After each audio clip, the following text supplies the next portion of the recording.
కూర్చుంటారన్నా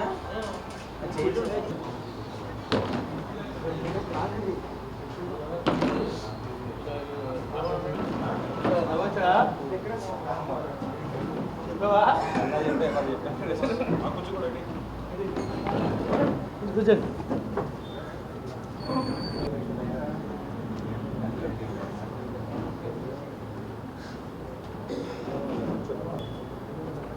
hello చెప్పమ్మా, ఆడదాం.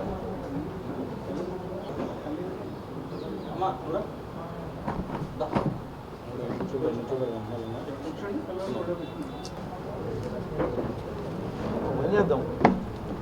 నువ్వు నేను పక్కన కూర్చోబెడదాం, మా శివమణి నాయుడు కూర్చోబెట్టి వీళ్ళిద్దరిని కూర్చోబెడదాం. అంటే ఇప్పుడు దాకా వచ్చా రమణాడా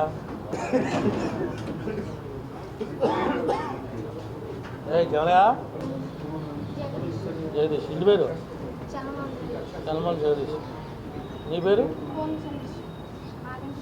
మాగంటి పూర్ణచంద్ర.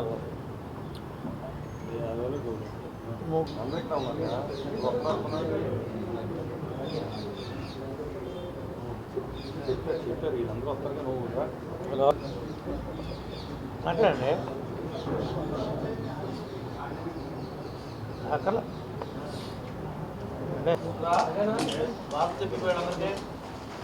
ఇందులో బాగా అంటే బాగుంటుంది. విజయ్ బాగుంటుందా? బాగా చెప్పి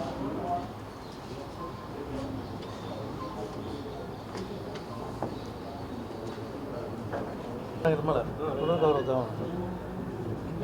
ఇంట్లో ఉన్నాడు ఎవరున్నారు? ఇంకా అవునులేదా?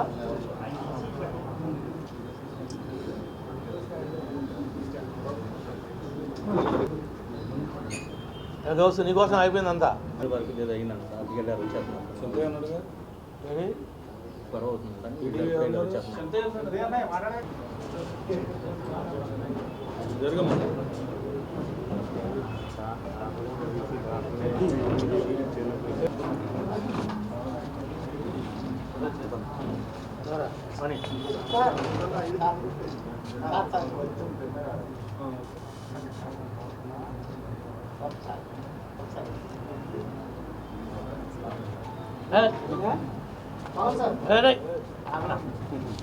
వచ్చినట్టుగా అయిపోయింది పాపం.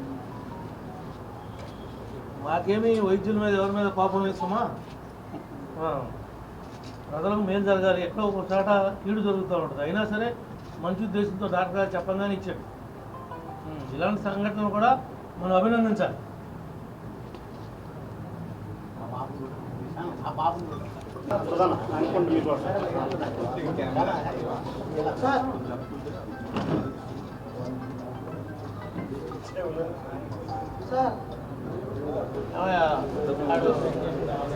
తేజ ఎక్కడున్నాడు చూడు. తేజ మీ నాన్న ఎక్కడ ఏ బ్యాంకులో చేస్తున్నాడు? తిప్పలేదు. ఇవాళ డిపాజిట్ చేసేసాడు. పాముని బదులు తెచ్చేస్తాడు. ఇద్దరు నువ్వు తీసుకెళ్ళి కారు ఎక్కించుకెళ్ళి నువ్వు శివమణి అక్కడ డిపాజిట్ చేసిన 50,000లో అమరనాథ్ ఒకటి ఎడుతుంది, ఒకటి అవుతుంది. ఆ కూర దగ్గరే వేగోడ కూడా ఉంటుందిగా. ఇవాళ కదా తల్లికి వందనం కింద ఇస్తాం. టైం పడుద్ది. వాళ్ళు ఏదో అలర చేస్తారు. వాళ్ళ మాటలు నమ్మకండి. దొంగలు వస్తారు. దొంగలు డెకైడ్ బ్యాచ్.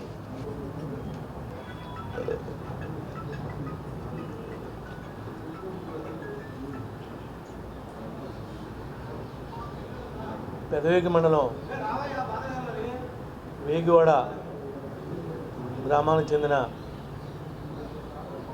చనమాల నవీన్ అనేటువంటి జగదీష్ అనేటువంటి కురవాడికి ప్రమాదవశాత్తు దెబ్బ తగిలితే ఏలూరు హాస్పిటల్లో ప్రభా హాస్పిటల్లో సర్జరీ చేశారు. దురదృష్టవశాత్తు అది వికటించడం, అతని కాలు వంకరగా బెండు తిరిగిపోవడం జరిగింది.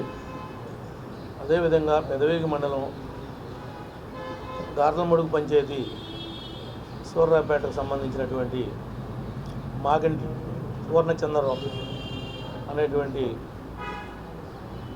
9th క్లాస్ చదివేటువంటి యాదవుల కుర్రాడు కూడా ఇలాగే ప్రమాదవశాత్తు దెబ్బ తగలటం, అతనికి కూడా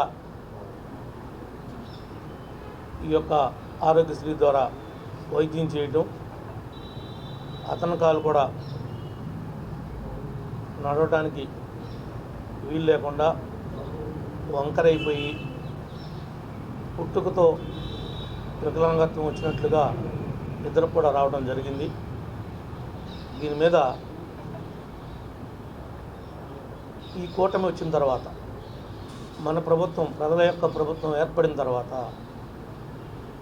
మేము కలెక్టర్ గారి దగ్గరికి తీసుకెళ్ళటం, కలెక్టర్ గారు దీని మీద ఎంక్వైరీ కండక్ట్ చేయడం, ఇవన్నీ కూడా జరిగాయి. మా నాయకులు మండల పార్టీ ప్రెసిడెంట్ సుధా గారు, జమలయ్య గారు, క్లస్టర్ ఇన్ఛార్జి శివమణి గారు, తాత సత్యనారాయణ గారు, వీళ్ళంతా మరి సంబంధిత డాక్టర్తో మాట్లాడి చెరుకొక 5 లక్షల రూపాయలు కాంపన్సేషన్ కింద మరి డాక్టర్ గారు కూడా పెద్ద మనసుతో అంగీకరించడం కూడా జరిగింది. దాంతోపాటు తిరుపతి బార్డ్స్లో చేసినటువంటి డాక్టర్ జగదీష్ గారితో ఈ నెల 18న ఆయన అమెరికా నుంచి వస్తున్నారు. వచ్చిన మరు వెంటనే డాక్టర్ గారితో వీళ్ళిద్దరికీ కూడా ఎన్టీఆర్ వైద్య సేవ ద్వారా ఉచితంగా వైద్యం చేయించి దానికి కావాల్సినటువంటి మెడిసిన్స్ ఏదైతే ఉందో ఆ ఎయిడ్ కూడా ఈ యొక్క ప్రభా హాస్పిటల్ నుంచే ఫర్దర్గా కూడా వీళ్ళు తిరగడానికి ఎయిడ్ కూడా ఇస్తానని చెప్పి కూడా మరి డాక్టర్ గారు కమిట్ అవ్వటం, ఇది చాలా అభినందనీయమైనటువంటి విషయం. డాక్టర్లు అంటే ప్రాణాలు పోసేటువంటి వాళ్ళు. అనేక మంది ఆపద సమయంలో మనం వెళితే మన ప్రాణాలని నిలబెట్టేటువంటి వారు. వాళ్ళంటే మనకొక ప్రత్యేకమైనటువంటి గౌరవం. కొన్ని సంఘటనలు మన దురదృష్టం కావచ్చు, వేరే వారి దురదృష్టం కావచ్చు, కొన్ని ప్రమాదంలో పడతాయి. పడినప్పుడు కూడా ఇలాంటి సందర్భంలో పెద్ద మనసు చేసుకుని వాళ్ళు కాళ్ళుగా ఎక్కడ బయటికి రాకుండా దీన్ని సరి చేసుకుంటాం అనేది అది ఒక మంచి పద్ధతికి నాందని చెప్పి కూడా ఈ సందర్భంగా మీకు తెలియజేస్తున్నాం. ఎవరికైనా పాపం ఇలాంటి దురదృష్టకరమైనటువంటి సంఘటనలు రాకుండా ఉండాలని ఆ భగవంతుని కోరుకుంటాం. ఏది ఏమైనా ఎవరికైనా ఇబ్బంది వస్తే మాత్రం తప్పనిసరిగా కూటమి ప్రభుత్వం ఎవరికైతే ఇబ్బంది ఉందో వాళ్ళకి అండగా ఉండటానికి రాత్రి అనకుండా పగలనకుండా ముఖ్యమంత్రి గారు కానీ, ఉప ముఖ్యమంత్రి గారు కానీ, మంత్రివర్గం కానీ, శాసనసభ్యులు కానీ, పార్లమెంట్ సభ్యులు కానీ, అదేవిధంగా ఈ రాష్ట్రంలో ఉన్నటువంటి ఐఏఎస్లు, ఐపీఎస్లు అందరూ కూడా అహర్నిశలు శ్రమిస్తూ ఉన్నారు. నిన్న జరిగినటువంటి ఈ బుడమేరు, ఈ యొక్క రామలేరు, గుండేరు, తమ్మిలేరు వీటి వృద్ధికి ఈ కృష్ణా గోదావరి డెల్టా ప్రాంతం కావచ్చు, అప్లాండ్లో కొంత ప్రాంతం కావచ్చు, ఏ రకంగా ఈ యొక్క ఉపద్రవాన్ని ఎదుర్కొన్నామో, ఏ రకంగా ప్రజలకి ఈ కూటమి అండగా ఉందో కూడా అందరూ కూడా మరి చూడటం జరిగింది. భవిష్యత్తులో కూడా ఎవరికి ఏ రకమైనటువంటి వైద్య సహాయం కావాలన్నా ఎన్టీఆర్ వైద్య సేవ ద్వారా, అదేవిధంగా ముఖ్యమంత్రి సహాయ నిధి నుండి కూడా వాళ్ళ యొక్క కుటుంబాలని నిలబెట్టడానికి, వాళ్ళ ప్రాణాలను నిలబెట్టడానికి ఈ ప్రభుత్వం అహర్నిశలు శ్రమిస్తుంది అని చెప్పి ఈ సందర్భంగా తెలియజేస్తూ, ఎవరైతే ఈ ఇద్దరు పిల్లలు ఉన్నారో ఈ పిల్లల్ని మళ్ళీ ఏ రకమైనటువంటి వంకరగా కూడా అడుగు పడకుండా, చిన్న వయసు కాబట్టి సరిచేయించేటువంటి బాధ్యతను కూడా ఈ ప్రభుత్వం తీసుకుంటుంది. ఎన్టీఆర్ వైద్య సేవ ద్వారా చేస్తుంది. అవసరమైతే ఒక ఆపరేషన్కి సెట్ కాకపోతే మరొక ఆపరేషన్ అయినా సరే చేయడానికి అవకాశం ఉంది. ఎందుకంటే వీళ్ళిద్దరూ కూడా ఉన్నది బాల్యంలో ఉన్నారు కాబట్టి, శాంతం పుట్టుకతో ఉండి నడవలేనటువంటి దేగుతున్నటువంటి వికలాంగుల్ని నడిపించినటువంటి చరిత్ర మరి ఆ డాక్టర్కి ఉంది కాబట్టి వీళ్ళని కూడా తప్పనిసరిగా ఏ రకమైనటువంటి వాళ్ళ పేరెంట్స్ కానీ వాళ్ళంతా కూడా చిన్న కుటుంబం వాళ్ళు. ఒక అతనైతే యాదవ్ కుటుంబానికి చెందినటువంటి అతను, ఒక అతనైతే గౌడ కుటుంబానికి చెందినటువంటి బీసీలు. వాళ్ళకి ఏ రకమైనటువంటి బర్డెన్ లేకుండా మా నాయకులు, మేము, మా కార్యకర్తలు వాళ్ళని నడిపిస్తామని చెప్పి కూడా ఈ సందర్భంగా తెలియజేసుకుంటూ, మరి ఆ డాక్టర్ గారు ఏదైతే మా నాయకుల ద్వారా మాకు అందజేసినటువంటి 10 లక్షలు ఉన్నాయో మీ అందరి సమక్షంలో వాళ్ళ యొక్క తల్లిదండ్రులకి మరి ఇక్కడే ఇవ్వడం జరుగుతుందని చెప్పి కూడా ఈ సందర్భంగా తెలియజేస్తున్నాం. మాట్లాడినప్పుడు కూడా కలెక్టర్ గారికి కూడా ఈ విషయం మేము కలెక్టర్ గారి దృష్టిలో పెట్టాం కాబట్టి కలెక్టర్ గారి దృష్టికి కూడా తీసుకుని వెళ్ళాం. కలెక్టర్ గారు కూడా వాళ్ళిద్దరు పిల్లల పేర వీటిని అంటుకోకుండా డిపాజిట్ ఇవ్వమని చెప్పారు. రేపు పొద్దున్నే మరి బ్యాంక్ టైం ఉంది, ఇప్పుడు ఉంటే కనుక ఇప్పుడే వేస్తాం, లేదంటే కనుక రేపు ఉదయాన్నే బ్యాంకులో వేసి ఆ డిపాజిట్ కాగితాలు కూడా వాళ్ళ తల్లిదండ్రులకి అప్పచెప్తామని చెప్పి కూడా ఈ సందర్భంగా తెలియజేస్తున్నాం.